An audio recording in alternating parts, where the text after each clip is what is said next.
Manasanao hitsangana ary hiara-maky ny salamo 7:1. Fiteranan'Andriamanitra. Misaorany Jehovah ary fanahiko, ary izay rehetra ato anatiko, misaorany anarany masina. Misaorany Jehovah ary fanahiko, ary aza misy adinoinao ny fitahiany rehetra, izay mamela ny helikao rehetra, izay manasitrana ny aretinao rehetra, izay manavitra ny ainao tsy hidina ny andavaka, izay manarona famindrapo sy fiantrananao, izay mahavoky soa ny vavanao, ny fahatanoranao mody indray toy ny any voromahery. Jehovah manao fahamarinana sy fitsarana amin'izay rehetra ampahoriana. Efa nampahafantatra any Mosesy ny lalaka-lehany izy, ny zanak'Israely nampahafantariny ny asany. Mamindra fo sy miantra Jehovah, mahari-po sady be famindrapo, tsy mandahateny mandrakariva izy, na mitahiry fahatezerana mandrakizay. Tsy mba manao amintsika araka ny fahotantsika izy, na mamaly antsika araka ny helontsika, fa tahaka ny haavon'ny lanitra ambony tany no habeny famindrapony amin'izay matahotra azy. Tahaka ny alavitry ny atsinanana amin'ny andrefana no alavitry ny hanesorany ny fahotantsika amintsika. Tahaka ny fiantrany ray ny zanany no fiantrany Jehovah izay matahotra azy. Hiara-nandratra vavaka fiterana isika. Tompo Andriamanitra io, misaotranao izahay satria tsapanay ny alehibiazanao. Tsapanay satria ianao nahary izao rehetra izao, ary isaoranay ianao ary terainay ny anaranao amin'izao sabata izao. Misaotranao izay satria tsara ianao, ary tonga eto amin'ity toerana ity izahay isaotra sy hidera ny anaranao, ary raiso tompo izany ho anitra ankasitranao izany fiterana izany, ary fisaorana koa no atolotra ianao satria mbola velonay izay ka tafahoana eto indray. Niangatahanay dia manatrehanay mandritra ity fotoana ny sabata fifadikanana sy fifoazana ity, mba ho ahazo hery ary ahazo fifoazana indray ny fanahinay tsirairay avy, ary ho velombelona indray hoentinay mamakivaky ny herinandro sy ny fiainanay ho avy. Dia manatrehanay tompo mitaria ireo izay miaino any an-tokantrano sy any amin'ny toerana rehetra misy anay tsirairay avy. Amin'ny anaranao Jesosy no angatanay sanonana izany vavaka izany. Amen. Amen. Azo mipetraka tsika. Dia faly miarabantsika rehetra indray tratra izao sabata izao. Misy endrika vitsivitsy izay efa mahazatra, dia misy endrika koa na dia efa mahazatra ihany ara, tsy ataoko hoe vahiny fa rahalahy sy anabavy mpamanga, matsiaro manokana sy mahita ny rahalahy tahina avy any Marsay, tonga soa itsika rehetra. Misy koa nefa tompotrano no mpamporona ny tia Masay telo tia, faly be mihitsy mahita anao rahalahy Luc avy atsy à Genève francophone. Itsika rehetrarehetra izay tompotrano dia ara-paina daholy. Tsika any tokantrano koa izay manaraka mivantana an'izao fiaraha-mivavaka izao liturgie izao, dia faly miarabanareo zahay, naiza misy anao, na ny Madagasikara, na ty Europe, na ny Amerika, na ny Azia, na aiza, dia tsarovy fa mikitika ny fiainanao Jesosy androany. Sabata tokoa mantsy dia toy ny garage. Rehefa simbasimba ny fiara dia ampidirana garage, dia io ny anamboaran'Andriamanitra antsika. Soloana daholy ny tsy mety rehetra. Dia rehefa mivoaka avy eo amin'izany sabata zany tsika dia falifaly miramirana satria nahazo fanavaozana, nahazo hery vaovao. Raha misy zavatra irariana efatra menada izay mitarika izao fotoana izao dia zavatra ray ihany. Sabata fifadikanana androany. Rehefa mivoaka avy ato tsika dia mahazo hery, mivoky ny tenin'Andriamanitra maivamaivana ary vita fihefanana amin'Andriamanitra sy amin'ny manodidina antsika. Amen. Amen.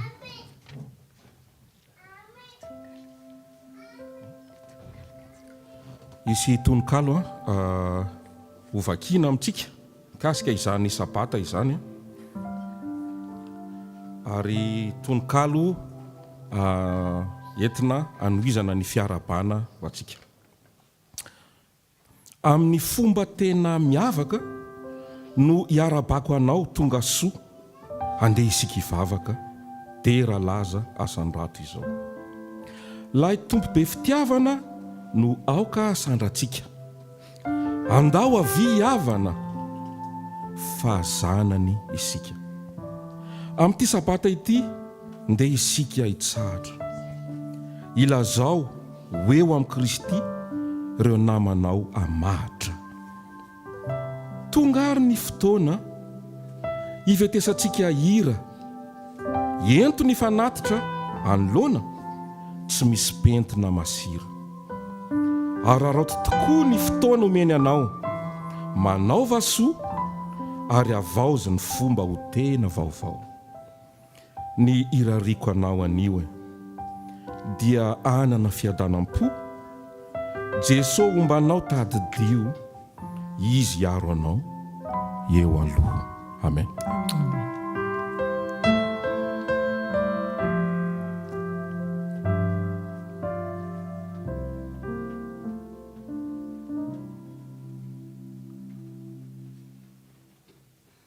Andeha isika hiaraka hitsangana hira-piderana anandratra ilay Jesosy tsika ambony dia ambony indrindra izay maty solo antsika teo amin'ny hazo-fijaliana nitsangana tamin'ny maty arany an-danitra vonina ny mbola amela ny elontsika satria mbola fotoam-pahasoavana izao mbola misokatra ho antsika ny varavarana azahoantsika manantona azy isanandro ka dia misaotra manokana ny Kristy sika noho izany asa fanavotana izany.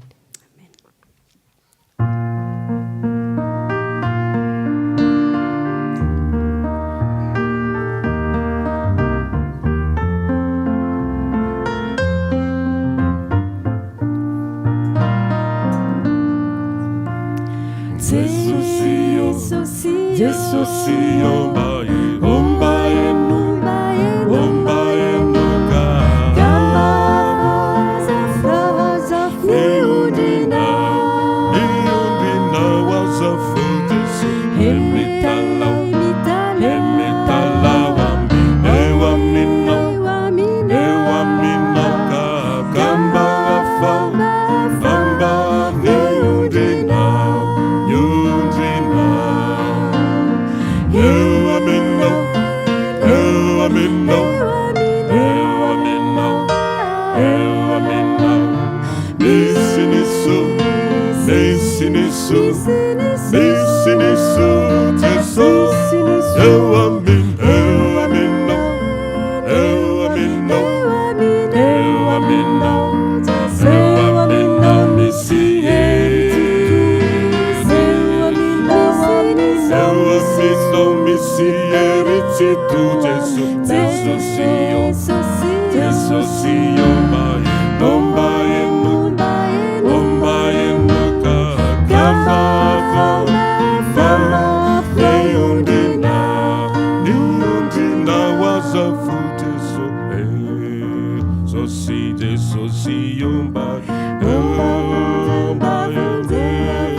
misy niso Jesosy eo aminao eo aminao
Aujourd'hui, c'est un sabbat spécial de jeûne et de prière.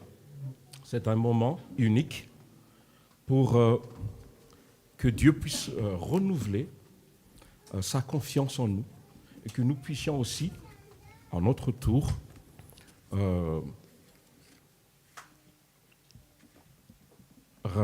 renouveler notre confiance en Dieu.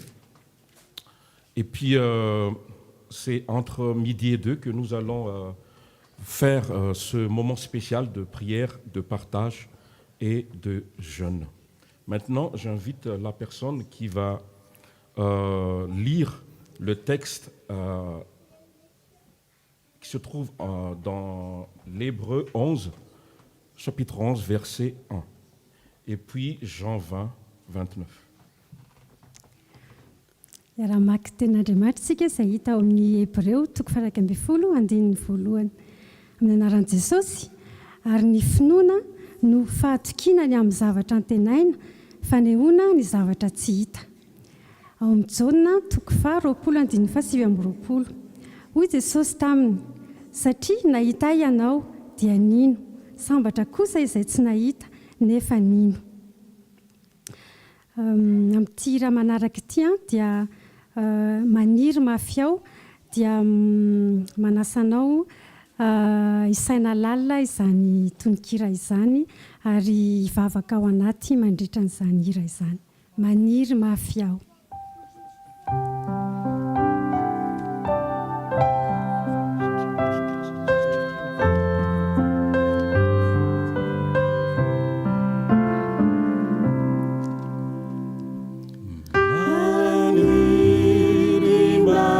Yeah.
zao dia miaripetraka tsika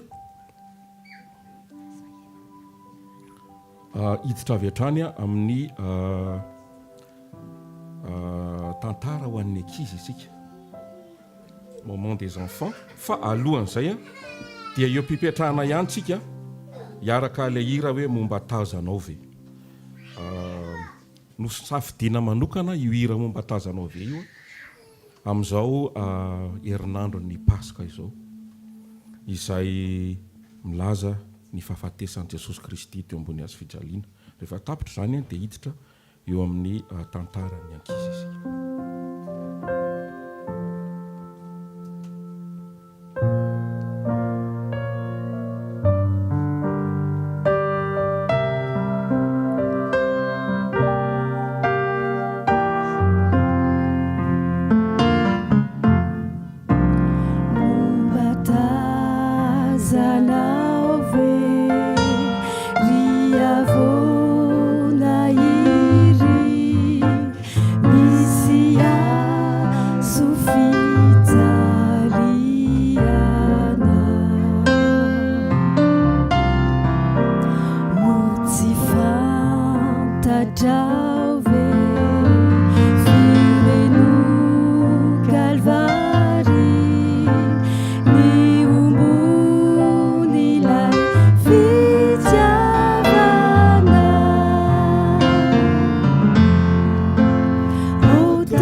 angatana ny ankizy a oaka ety anoloana fa anjaranareo zao.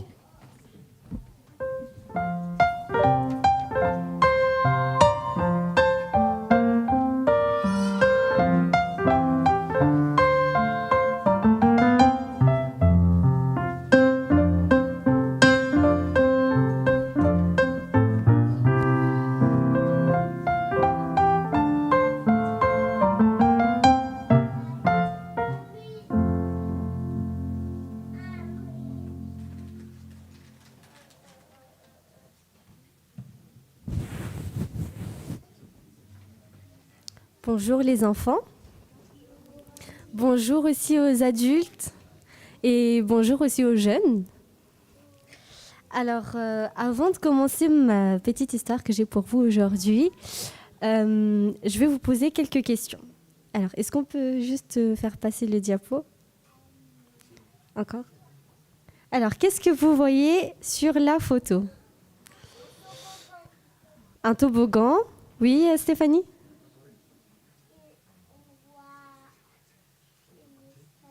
Un escalier, Sand?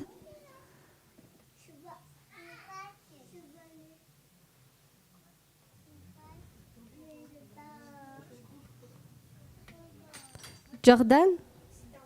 Un parc? Et qu'est-ce que vous faites dans un parc? Elio? On joue? On fait quoi d'autre dans un parc? Qu'est-ce qu'on peut faire d'autre dans un parc? Oui? Sand?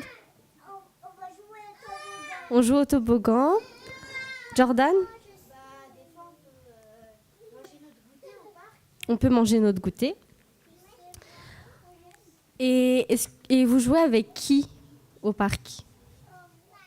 Oui, Stéphanie, tu joues avec qui, Stéphanie, au parc? Avec tes copines. Mia? Avec copines? Elio? Avec ses copains, ok. Vous jouez avec vos frères et sœurs? Oui? Et vous préférez jouer avec qui? Avec vos copains? Avec papa et maman? Oui?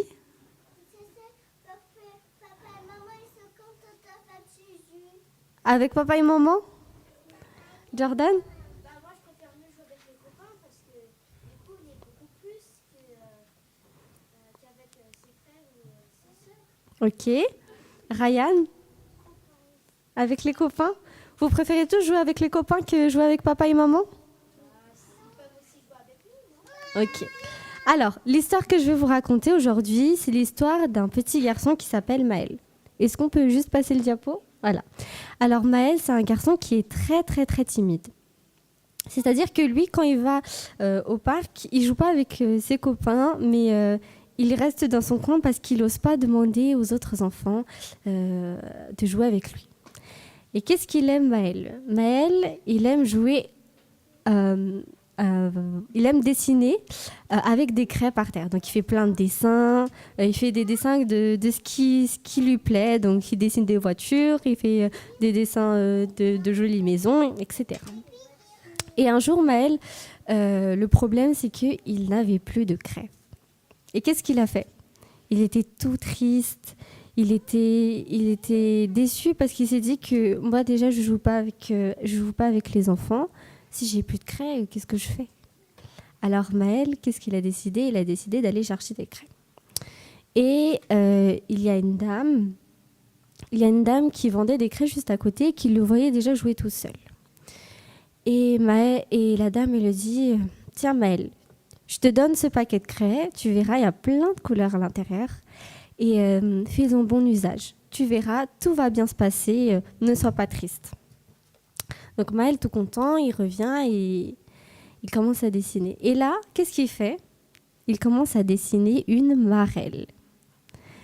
Et l'avantage de cette marelle, c'est que Maël a pu se faire des nouveaux amis parce que tous les enfants du parc ont joué avec la marelle. Et qu'est-ce que j'aimerais vous faire retenir à travers cette histoire? C'est que quand Maël et la dame a rassuré Maël en lui disant que tout allait bien se passer et qu'il devait faire bon usage des craies. Et la dame l'a accueilli dans ses bras en le réconfortant. Et c'est ce qu'il faut faire aussi, c'est ce que Jésus fait aussi avec nous.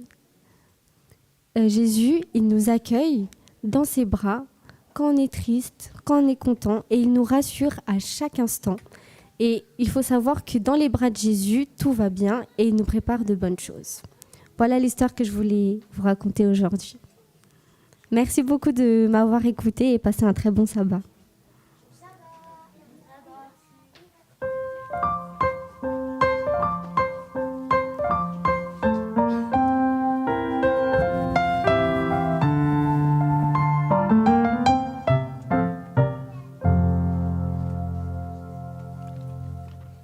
Tonga eo amin'ny fanompompivavahana izay anisan'ny ambony indrindra isika dia ny fanaterantsika ny fanatitra sy ny ampafolony ho an'Andriamanitra.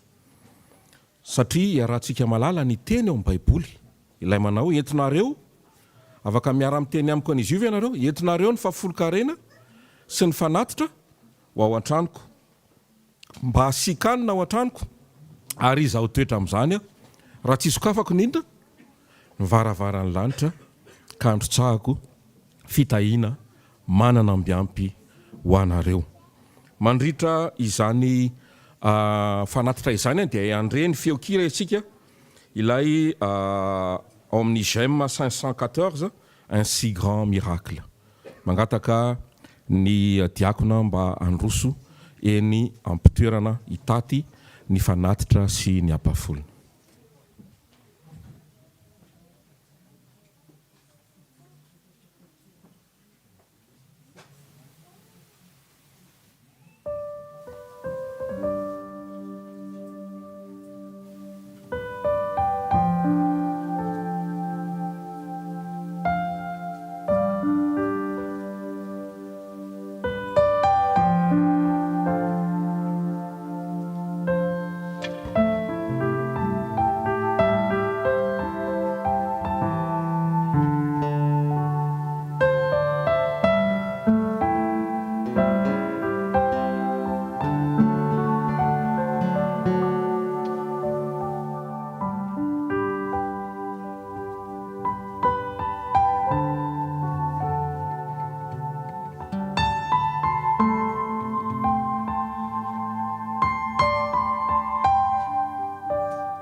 Raha io Andriamanitra lehibe ianao, Andriamanitra mpahary anay, Andriamanitra nanome anay mihoatra ny tokony ilainay na dia tsy mendrika ary izahay.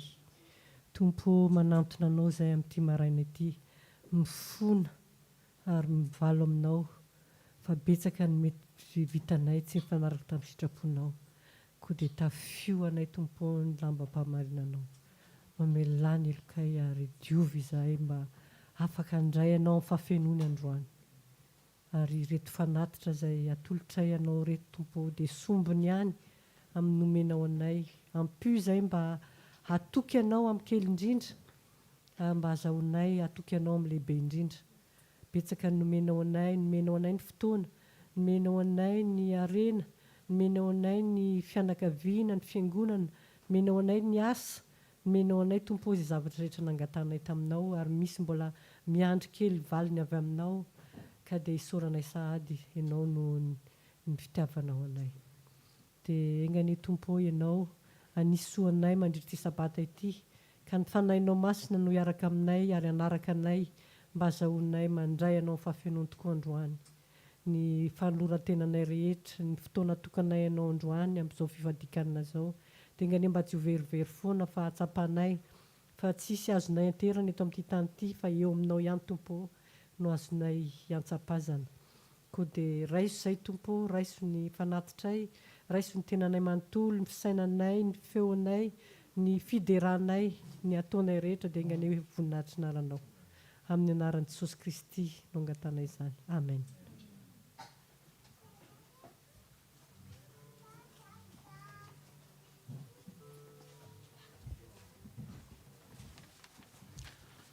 Mangataka antsika mba hanokatra ny baibolitsika na amin'ny smartphone izany na amin'ny baiboly taratasy. Ao amin'ny jaune filazantsara ny jaune toko 440. Andao mba samy hanokatra daholo dia hiaraka amaky azafady. Ho an'izay tsy mahana dia efa misy etsy amin'ny écran. Vakitsika amin'ny anaran'i Jesosy ny filazantsara ny jaune toko 440. Andiny ny voalohany ka hatramin'ny fahatelo. Aza malahelo ny fonareo, minoa an'Andriamanitra ary minoy akoho. Ao an-tranony raiko misy toerana maro. Raha tsy zany, dia efa nilaza taminareo aho fa andeha hanamboatra fitoerana ho anareo. Ary raha andeha hanamboatra fitoerana ho anareo aho, dia ho avy indray ka andray anareo any amiko. Ka izay hitoerako no hitoeranareo koa. Ho tahina ny teny asoa ny fanahintsika. Mangataka ny olona vonjy mba hitondra ny teny avy amin'Andriamanitra.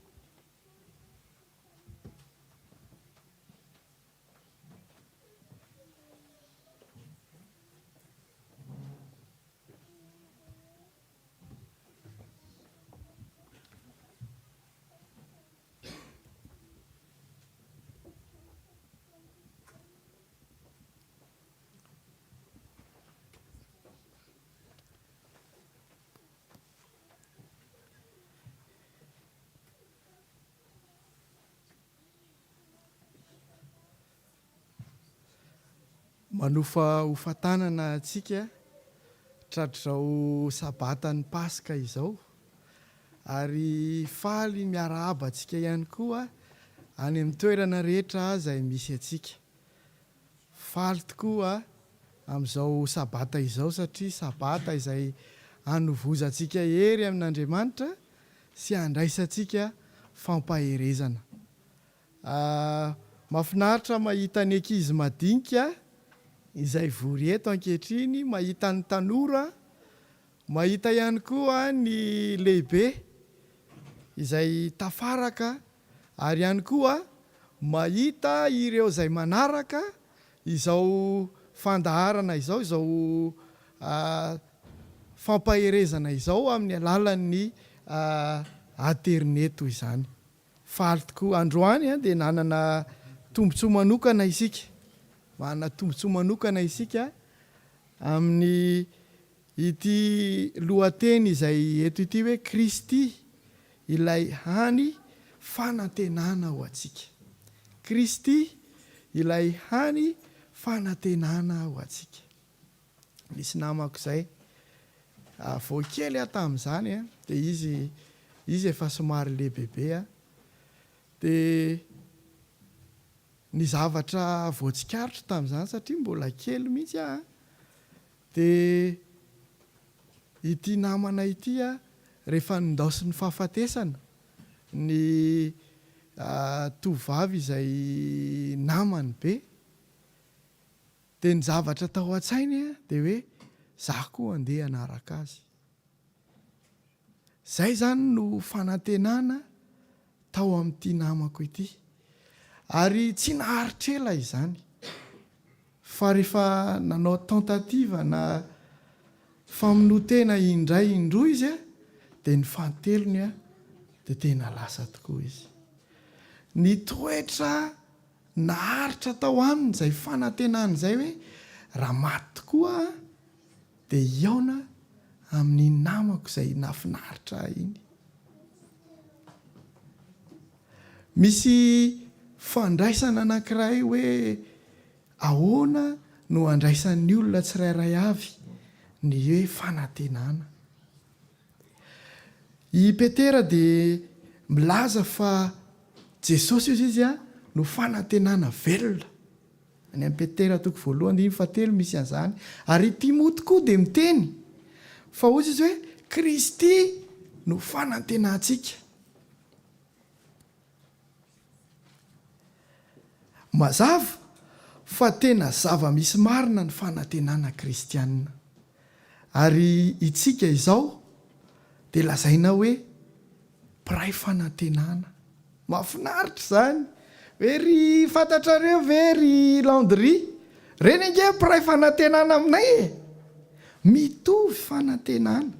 Dia inona ilay fanantenana? Ilay fanantenana dia Jesosy Kristy namonjy atsika. Fantatrareo ve sata nge ka mpiray fanantenana aminay reny e. Ary ireharehantsika mihitsy zany e, satria mitovy ilay fanantenana izay hitambarana. Na ny ankizy madinika, na ny tanora, na ny lehibe dia manana an'izay hoe fanantenana izay. Mifaningotra tanteraka ry havana amin'i Jesosy ny io atao hoe fanantenana io, ary mifaningotra amin'ny fitsanganany tamin'ny maty. Io fanantenana io ihany koa dia mifamatotra akaiky amin'ny finoana sy ny fitiavana. Zany hoe ohatrany hoe mifamatotra mihitsy zany amin'ny finoana sy ny fitiavana ny fanantenana. Dia izao, iza ny loharano ny poiran'io fanantenana io? Dia fa araka ilay nolazaiko teo hoe ny tompo no loharano ny poirany sy antoka ny fahafenony. Tsy fahatsapana mbola mampisalasala sy tsy tafototra tsy akory ny fanantenana. Ohatrany hoe toy ny filazana mararo hoe antenaiko fa hisy fiatsarany ianao raha pitso.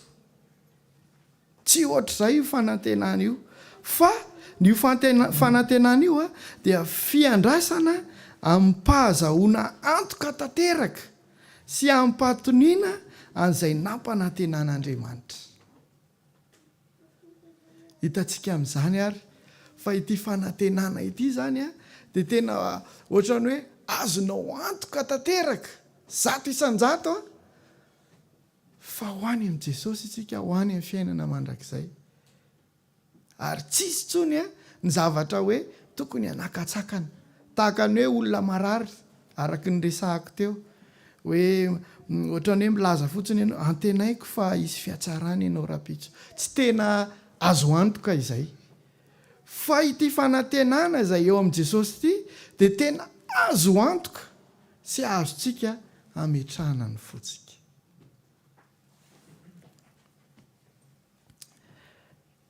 Raha tiantsika hiboboka ao am-pontsika ny fanantenana dia tsy maintsy raisintsika ampinoana ny fitiavana atolotr'Andriamanitra sy ilay fanomezana sarobidy indrindra dia Jesosy Kristy zany.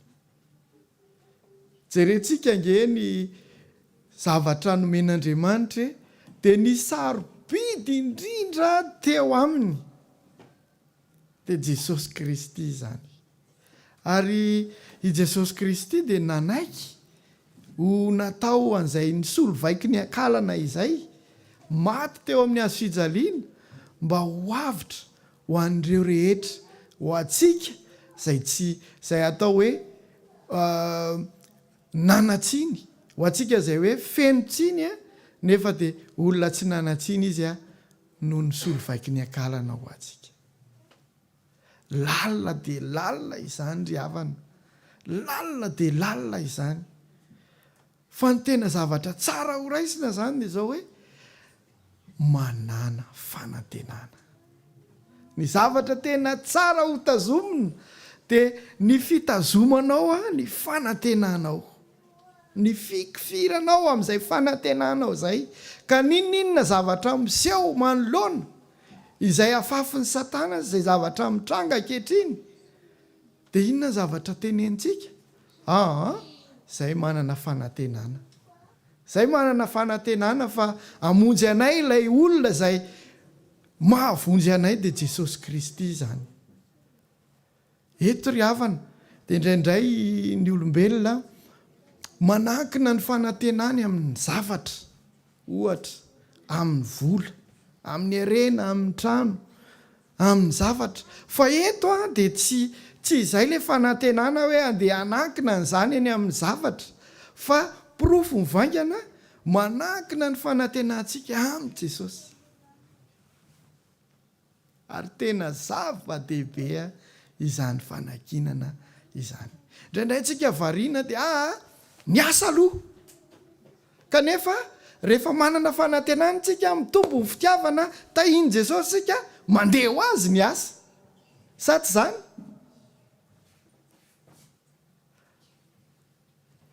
Tsara ho mariana koa zany fa ny fanakinana ny fanantenana eo amin'i Jesosy fa tsy amin'ny zavatra dia tombony be ho antsika kristianina, tombony be ho antsika kristianina. Eny tokoa tena ho avy Jesosy. Efa ela na inonao an'izany oviana na inonao an'izany farany fa ho avy Jesosy. Hatraiza ny fanantenanao fa ho avy Jesosy. Eny tokoa ry havana ho avy Jesosy. Inona ny fampanantenana izay nataon'i Jesosy ary tena mivaingana tao amin'ity baiboly ity dia ilay teny izay novakian-dralala André teo. Jaona 4:1 ka hatramin'ny 7 izay manao hoe ry masetel aza malahelo ny fonareo. Minoa an'Andriamanitra ary minoa aiko ao amin'ny trano ndraiko misy toerana maro, raha tsy izany dia efa nilaza taminareo aho fa handeha hamboatra fitoerana ho anareo aho. Ary raha handeha hamboatra fitoerana ho anareo aho dia ho avy indray ka handray anareo ho any amiko, ka izay toerako no toeranareo koa. Tsy angano tsony ity ry havana fa zavatra tena matotra ary mipetraka tsara. Firifiry isika nefa nisy nampanantena. Nao raha vao miakatrakatra eo ny taonanao tamin'izaho mbola ankizy kely dia vidianako moto. Tsy nahazo moto akory misy fampanantenana. Fa eto ty fampanantenana izay ataon'i Jesosy ity dia tena mipetraka ary tena mitombona. Aza malahelo ny fonareo. Mampahery izy rehefa nisaraka tamin'ny mpianatra izy. Mbola mamy ny fiarahana, tena nahafinaritra ary nisy fifamantorana. Lazaiko anareo fa rehefa miara mivavaka ohatran'izao isika dia misy famantorana, misy fitiavana ho azy miforona. Ary raha misy zavatra mahazo ny anankiray dia tena malahelo. Fa aiza izy, fa aiza izy. Raha ohatra ka tsy tonga ny mpiangona anankiray dia malahelo isika. Fa aiza ihanina, aiza izy. Satria misy famantorana, misy fifankatiavana. Ary izany isika eto amin'ity fiangonana ity. Misy fifankatiavana ary misy alahelo raha sendra tsy teo. Rehefa isaraka Jesosy sy ny mpianany dia nalahelo ireto mpianatra ireto. Dia ahoana hozy izy Jesosy? Aza malahelo. Aza malahelo ny fonareo. Minoa an'Andriamanitra ary minoa aiko. Ao an-trano ndraiko misy fitoerana maro. Raha tsy izany dia efa nilaza taminareo aho fa handeha hamboatra fitoerana ao anareo aho. Ary raha handeha hamboatra fitoerana ao anareo aho dia ahoana? Dia ho avy indray ka handray anareo any amiko, ka izay toerako no toeranareo koa.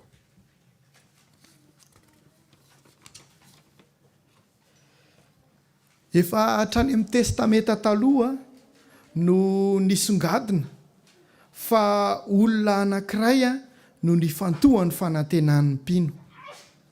Ary naresaka mihitsy tamin'izany hoe iza le Mesia? Iza le Mesia hamonjy antsika? Efa hatrany amin'ny testamenta taloha izany. Ary niorakoraka mihitsy ny vahoaka, ny jiosy hoe iza ny Mesia? Efa ela no niandrandrana an'izany fanantenana izany. Fa aiza le Mesia? Ho avy ny andro izay anorotoron'ny taranaky ny vehivavy izay Kristy io, ny loha menarana dia i Satana izany. Ho avy Jesosy hanafaka antsika amin'ny fanandevozan'ny fahotana. Alay fisarain-tsaina nge hoe isan'andro isika dia misy fahotana kely miditra foana ty amintsika ty oviana vao hitapitra zany ilay tompony fanantenana no manajanona izany. Tetsyariana tetsy dia nresaka rahalahy Zakaria teo tamin'ny lesina hoe isika ozy izy indraindray manota dia avy eo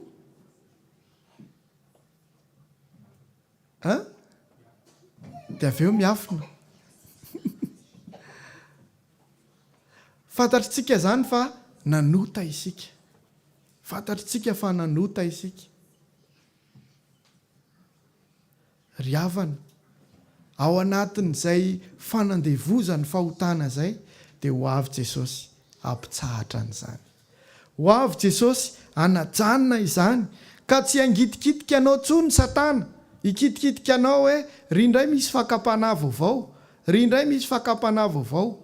Satana dia miseho amin'ny endrika hafa foana ary mihetsiketsika isan'andro izy mitady vahaolana andrebirebena-tsika tsy ho voasarika Jesosy.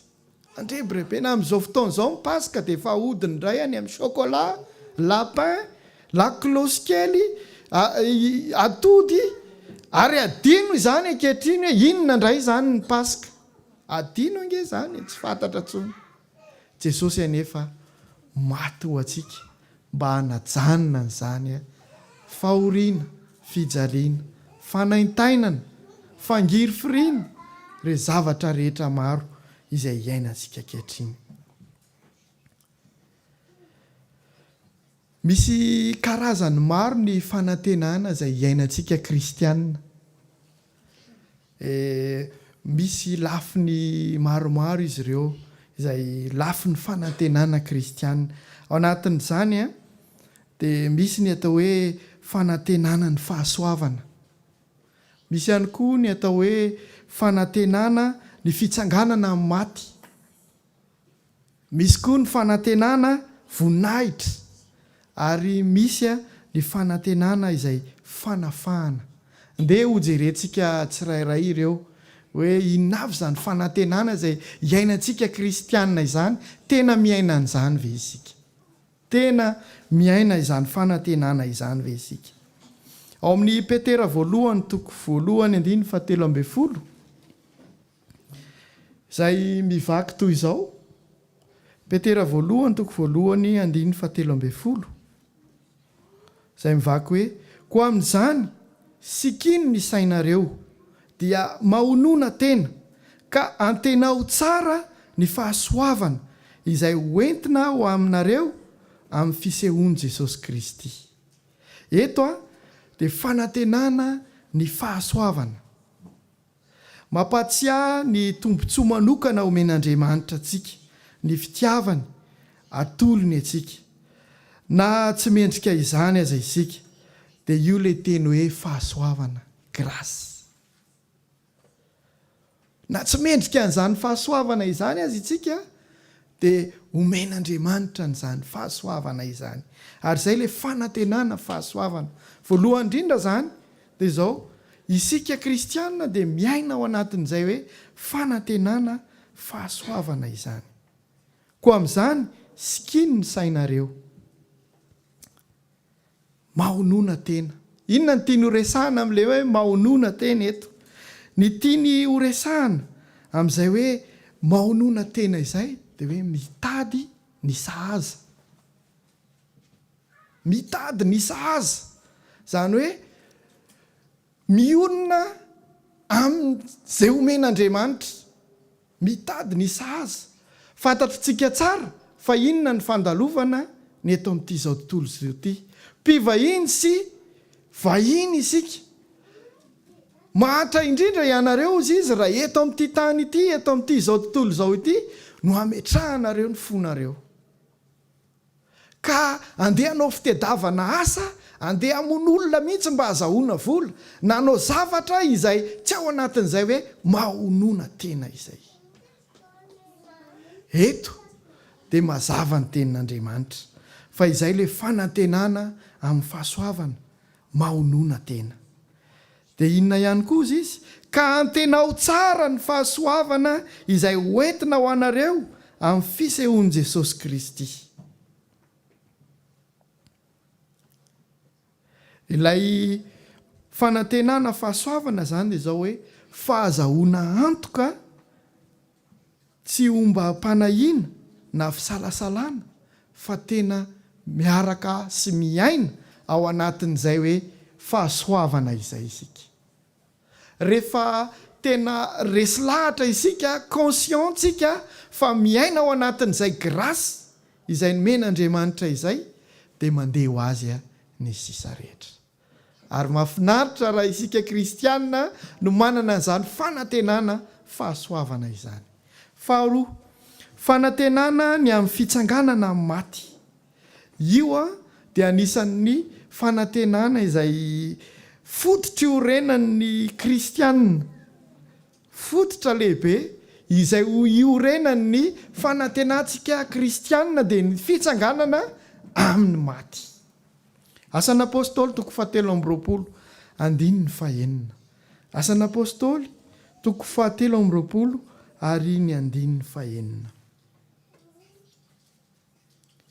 Ary rehefa fantatry Paoly fa sadoseo ny sasany fariseo dia niantso teo amin'ny Sinedrona izy ka nanao hoe ry lahy, izao dia fariseo, zanaky ny fariseo, ny amin'ny fanantenana sy ny fitsanganany maty no hitsarana ahy.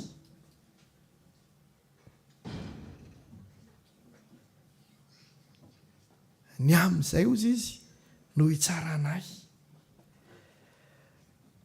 Rehefa miresaka n'io fananganana amin'ny maty io isika dia anisan'ny teny fampiononana lehibe izany ho antsika kristianina hoe tsy maty izy matory izy, miala sasatra izy, miala sasatra ary miandry ny fitsanganana maty izay omen'Andriamanitra. Ohatrany hoe ao anatin'ny fotoana fohy izany, indray mpimaso zany dia ohatrany hoe taitra izy avy eo rehefa miaraka amin'Andriamanitra.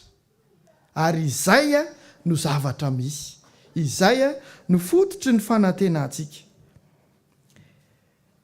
Naharesin'ny fahafatesana tokoa ry havana Kristy ary maty izy, fa ny zavatra tena zava-dehibe sy tena nahagaga ary nahavariana ny maro sy ny hoe mbola mampiorona ny fanantenako sy ny fanantenanao dia ny fitsanganan' Jesosy tamin'izany fahafatesana izany.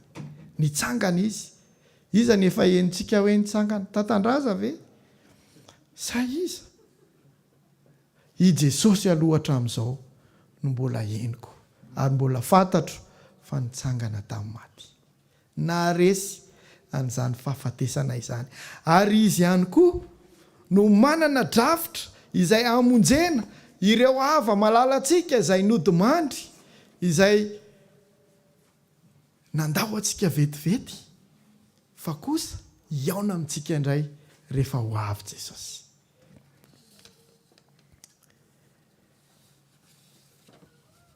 Fanantenana fahatelo dia ny fanantenana ny voninahitra. Ahoana indray izany? Ao amin'ny Romanina 5:1-2. Romanina 5:1-2 izay mivaky toy izao. Tamin'ny alalany koa no efa nahazahoantsika fanantonana amin'ny finoana ho amin'izao fahasoavana hitoerantsika izao, ka dia aoka isika hifaly amin'ny fanantenana ny voninahitr'Andriamanitra. Fanantenana ny voninahitr'Andriamanitra. Maneho ny fanatrehan'Andriamanitra izay miasa mahery sy ny famirapirany ny voninahitr'Andriamanitra. Io no endriky ny fahatsarany izay azy manokana. Izay ilay voninahitr'Andriamanitra, endriky ny fahatsarany. Ary raha tonga eto izy amin'izao fotoana izao dia miparitaka eny amintsika eny izany voninahiny izany. Izay ilay fahatsarany. Izay fanantenana ny voninahitra. Iza no maniry ny ahita izany voninahitr'Andriamanitra izany? iza no maniry ny ijery izany voninahitra Andriamanitra izany. Izay le fanantenana ny voninahitra. Dia izao i Jesosy no famirapiratry ny voninahitra Andriamanitra. Izy no endriky ny tenany. Ary aizy Jesosy? Ao anatintsika Jesosy. Ao anatintsika Jesosy.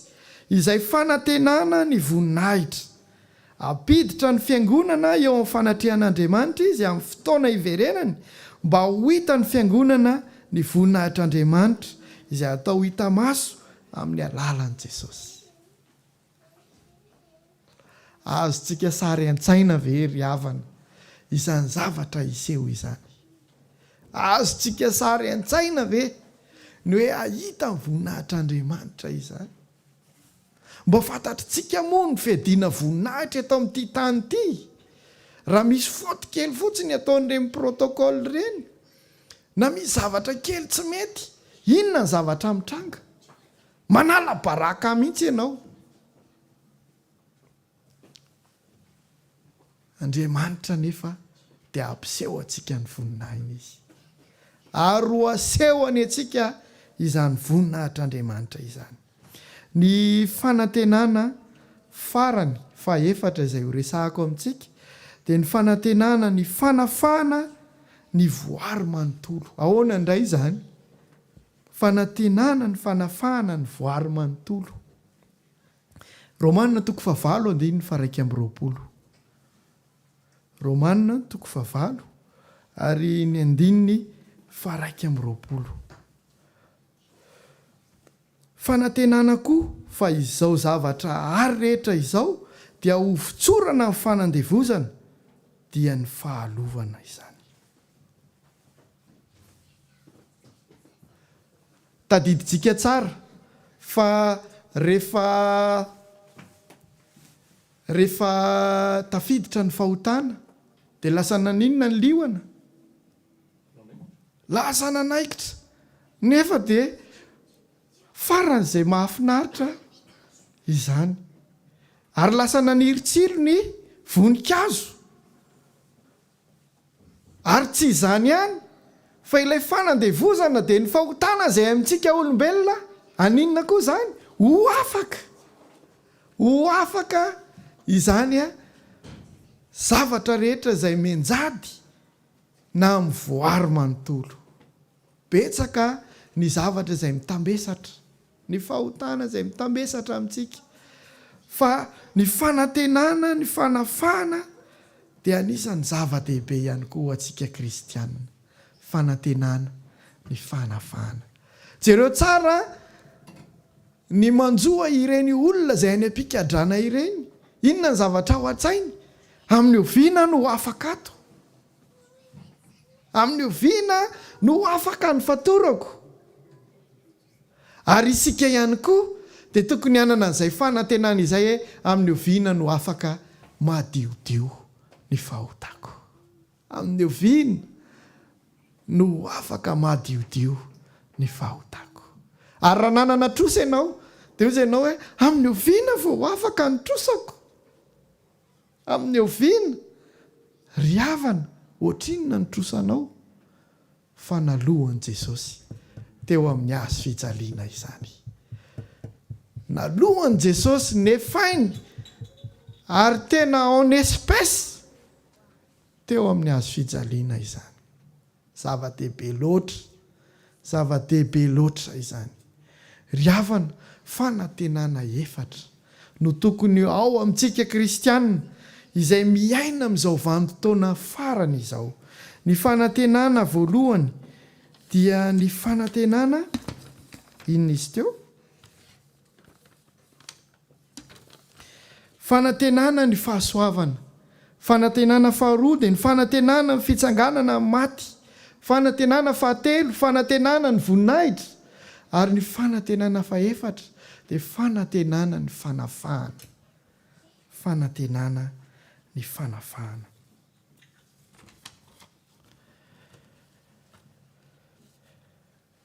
Inona no fiatraikan'izay fananana an'izay fanantenana efatra izay? Inona ny fiatraikany?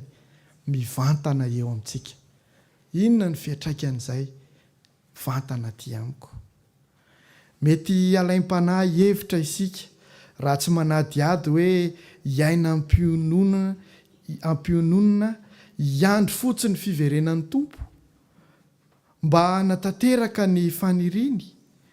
Ny kristianina izay efa manana ny fanantenan'ny lanitra, ny mifanohitra amin'izany tanteraka anefa no mitranga.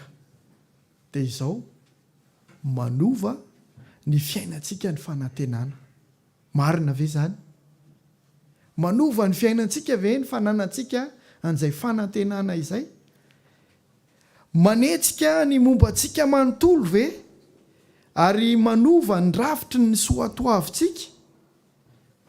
Ary manefy antsika avitrika amin'ny asa fanompoana ve ny fananantsika an'izany fanantenana izany? Eny tokoa ry havana, ny fananantsika ny fanantenana dia izao lasa ohatrany hoe manamasina antsika ny fananantsika ny fanantenana. Ahoana indray izany? Hoe ny fananantsika n'ireo fanantenana ireny lasa manamasina antsika. Ahoana izany? Jaona voalohany 7 andininy 2 sy ny 7. Jaona voalohany 7 andininy 2 sy ny 7. Manao hoe ry malala, ankehitriny aza dia zanak'Andriamanitra isika, nefa tsy mbola naseho izay toetsika rahatr'izay. Fantatsika fa raha iseho izy dia ho tahaka azy isika, fa ho hitatsika izy dia izay tena endriny tokoa.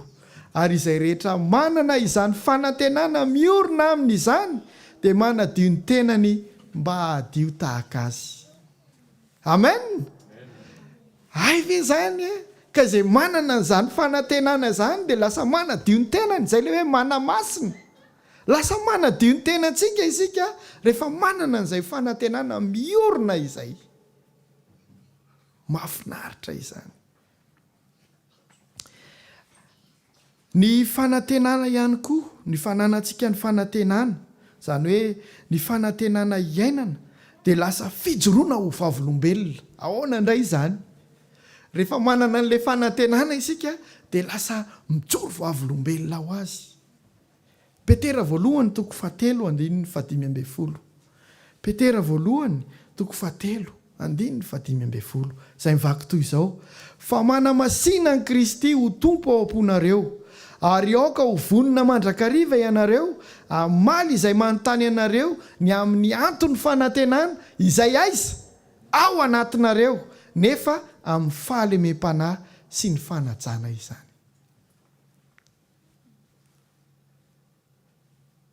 Lasa hotsikaritry ny hafa isika fa tena miandry marina ny Jesosy.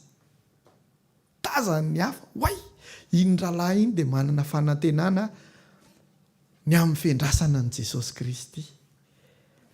Ny fanahy masina no hanome ny teny izay sahaza sy holazaintsika raha misy manontany an'izany tsika. Dia ny fanahy masina mibitsika hoe izao tenenina azy, izao tenenina azy. Hitanareo zany, tsy avelan'Andriamanitra ho irery ange isika rehefa miaraka aminy, fa omeny torohevitra.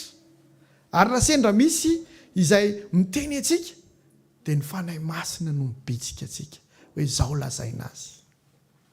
Tsara ange zany. Inona ihany koa?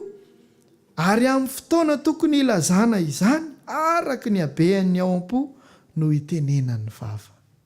Araka ny habean'ny ao am-po no itenenan'ny vava. Inona ihany koa ny akon'izay hoe fananantsika an'izay fanantenana izay iainantsika isan'andro eny? Inona koa ny akony? Izao ihany koa, mitari-dalana antsika ny fanantenana. Mitari-dalana antsika ny fanantenana.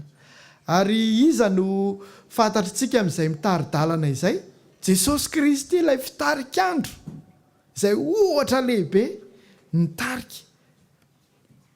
Dia izao fahazahoana antoka ny amin'ny ho avy, fitokiana amin'Andriamanitra, ny tenin'ny faminaniana, atao mafiorina Kristy ilay fitarikandro araky nolazaiko teo. Izany ny fanantenana dia mitary-dalana antsika isan'andro. Ary mbola misy ihany koa ny zavatra iainantsika amin'ity hoe miaina ao anatin'ny fanantenana ity. Mampahery tokoa ry havana ny fanantenana. Mampahery, tena mampahery ny fanantenana. Ahoana ozy izy Jakoba 5:5 mareta koa ianareo, mampahereza ny fonareo, fa efa mbiakaiky ny fiavian'ny tompo. Arakaraky ny mampahery ny fanantenana no maika hanaovana ezaka amin'ny kafanampo, miteraka fahazahoana antoka tsy azo ozongozonina ny fananana fanantenana mafiorina. Jereo amin'izany nge fa tsy azo ozongozonina nge reny olona manana fanantenana mafiorina ireny, fa tena mipetraka, fa tsy vao enongelen'ny satana kely hoe tia biscuit ianao dia ao ary, dia lasa any amin'ilay biscuit fahadino Andriamanitra. Zay nge ny ataon'ny satana e, ity ny chocolat, ity ny atody, lapin, dia lasa ahadino Andriamanitra. Azontsika ve le izy? Fa tsy miozongozona ny olona manana fanantenana, tsy voaozongozona ny olona izay manana fanantenana. Ary farany izay ho resahako amintsika dia ao amin'ny Lioka 12:7 dia izao: mahatonga antsika hafana fo amin'ny asa fanompoana ny fananantsika ny fanantenana.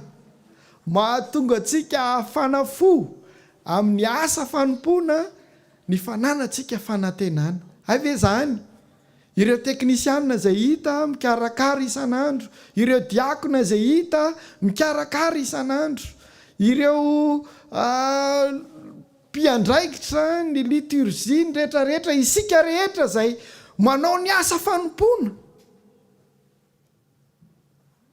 Kay ny fanantenana no ambadika izany. Kay ilay fanantenana izay ampanantenan'Andriamanitra, kay ny ao ambadika izany zavatra izay ataontsika izany.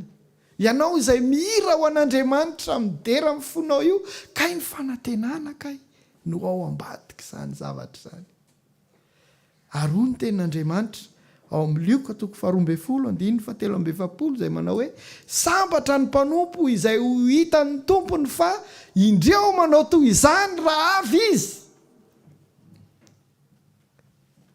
Sambatra ny mpanompo izay hitan'ny tompo fa indreo manao toy izany raha avy izy. Fifaliana tsisy toy izany raha tonga ankehitriny Jesosy mahita hoe indreo ny zanako, reo ny zanako, ao ambala avokoa izy rehetra ary manao ny asa fanompoana. Fifaliana tsisy toy izany. Ry havana, i Paoly koa dia milaza ao amin'ny Koritianina 2:5-7 izay milaza amintsika hoe koa amin'izany rahalahy malalako, miorena tsara, aza miofo ary maefa be mandrakariva amin'ny asan'ny tompo, satria fantatrareo fa tsy foana tsy akory ny fikelezanareo aina ao amin'ny tompo. Dia rehefa miresaka amiko ireny pastera namako ireny, izahay nge rahalahy ka mandeha tongotra 3 andro vao tonga any amin'ny toerana izay anaovana ny asa fitoriana, dia ahoana hoy izy Andriamanitra? Tsy ho foana tsy akory ny fikelezanareo aina. Tsy ho foana tsy akory. Mety hiteny isika hoe tena narary mihitsy ny feoko fa mihira foana. Ry havana, tsy ho foana tsy akory ny fikelezanareo aina ao amin'ny tompo. Mety misy fotoana mety teny isika hoe tena ohatrany tsy afaka amin'ilay fanaovana an'ilay fandaminana. Tsy ho foana tsy akory ny fikelezanareo aina. ao amin'ny tompo. Izany rehetra izany dia noho ny fanananao fanantenana miorina ao amin'i Jesosy. Izany rehetra izany dia noho ny fiainantsika izay fanantenana eo amin'i Jesosy izany. Ary androany dia hozy aho hoe inona ny tokony atao? Ho ampitomboana ve ny fanantenanao? Inona ny tokony atao? Ho ampiakaritsika ve izay fanantenana izay efa nisy teo izay? Sa ho tiana tsy hita? Jesosy dia maty teo amin'ny hazo fijaliana izay nisolo vaika ny akalana mba hamonjy antsika, ary nanome ny teny fampanantenana lehibe hoe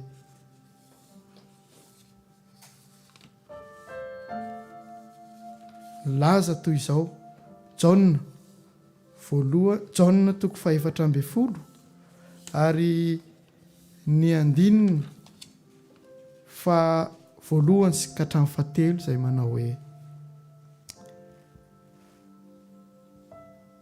vakitsika rehetra miaraka le izy rehefa miseho ery amin'ny tabilao. Jaona 4:4 andininy 1 ka hatramin'ny 7 iaraka amaky izany isika.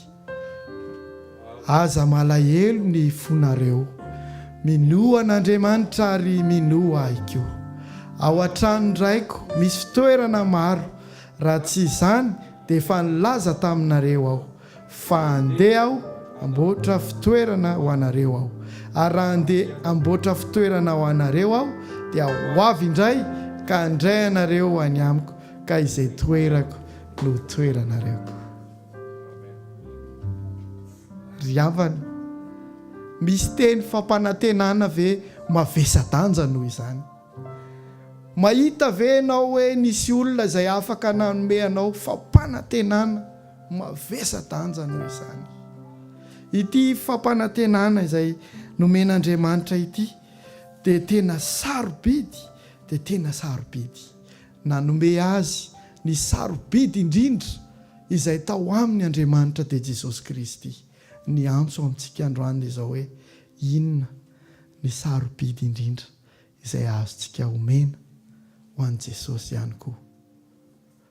Ny sarobidy indrindra izay azontsika omena an'i Jesosy dia ny mijanona ao anatin'ny laharana ary ny mitazona ilay fanantenana, ka ny zavatra rehetra izay manakatsakana rehetra dia ho resiny izay fanantenana izay avokoa. Ny fanantenana dia miara-miasa akaiky amin'ny finoana, miara-miasa akaiky amin'ny fitiavana, rava avokoa ny rehetra rehefa miorina ao anatin'izany fanantenana izany isika.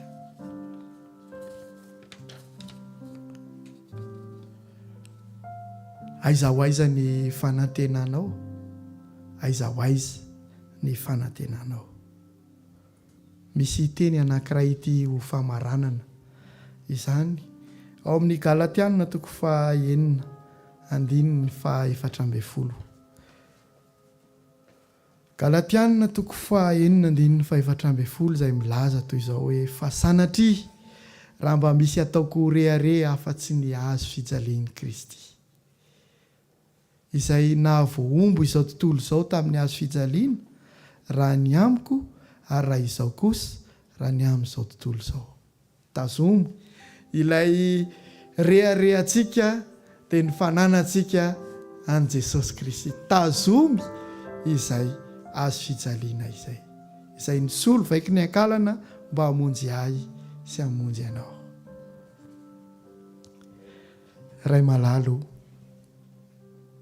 tongava ianao anafoana izao fahoriana izay mahazo anay izao. Ray malalo, tongava ianao anamaivana izao irifiry sy fangirifiriana izay mitambesatra aminay izao. Ray malalo, tongava ianao ampitsahatra ny fahotana izay hitambesaranay, izay tsy hamelany Satana fa eo foana izy. Ray malalo, tongava ianao anorotoro an'izany mena rana izany ka anjaka tanteraka ilay fanantenana izay ao anatinay, anjaka tanteraka ilay fanantenana izay misy ao anatinay. Raha eo ankehitriny dia mangataka aminao izay mba hampitomboanao izany fanantenana izay ao aminay izany. Raha sendra ny ena izany Tompo dia ampiakaro izany ary tazomy izahay hifikitra amin'izany fanantenana dia ny fiavianao be voninahitra izany. Saotra Tompo malalo fa ny aino anay ianao. Amen. Amen.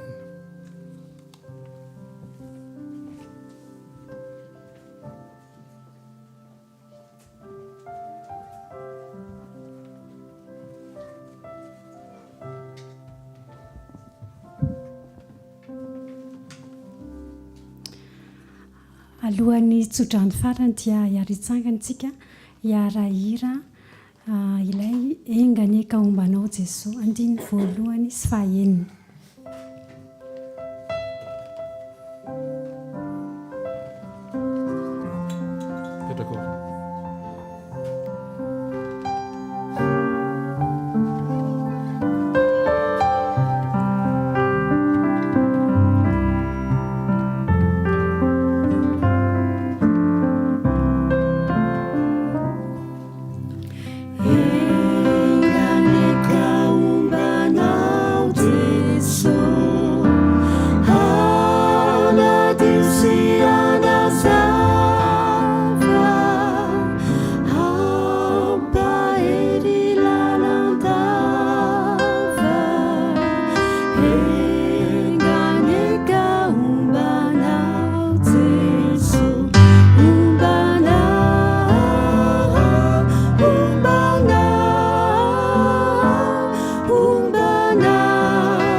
Ny tsodrano izay omena sika androany dia ao amin'ny Koritianina 5:10 andininy 7:10 izay mivaky toy izao: koa amin'izany rahalahy malalako dia miorena tsara aza miova ary maefa be mandrakariva amin'ny asan'ny Tompo, satria fantatrareo fa tsy foana tsy akory ny fikelezanareo aina ao amin'ny Tompo. Mandehana amin'ny fiadanana. Amen.